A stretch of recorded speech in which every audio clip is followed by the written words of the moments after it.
Yolo! Magandang araw sa inyo mga kapakners. We are here at Kapakners Kubo.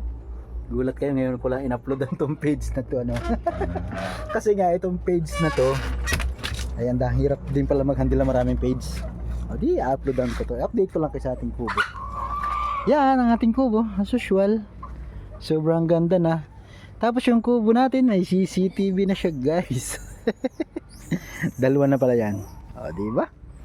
Sa sobrang tagal kong mag-update ay hindi nyo alam, may dalawa na pala itong kubo natin.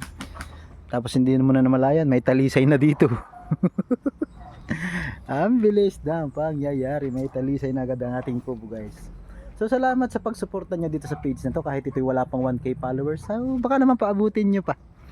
Sana ito ang ating si motor na si Clicky, ang gamit natin lagi sa pagro-road trip. So naglilinis-linis lang ako ng kaunti.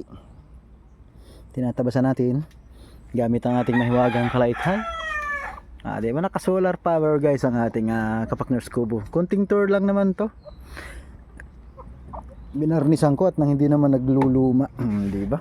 All good siya. Tambayan natin yan, guys. Itong aking mahiwagang mower. China-charge ko at mamaya ako'y magma-mower ulit. So yan ang update ng ating kailan nyo ba to? Si Kakay. Di ba? Tapos ito si Kurokok at si Bogart, yung mga dating sisiw, ngayon ay kamalalaki na. Ayan, ito ay si Kurokok. Yung isa naman doon ay si Bogart. So abangan ang ating susunod na mga tour dito sa ating kubo. Yun lang muna for today's video. Share, like, and follow.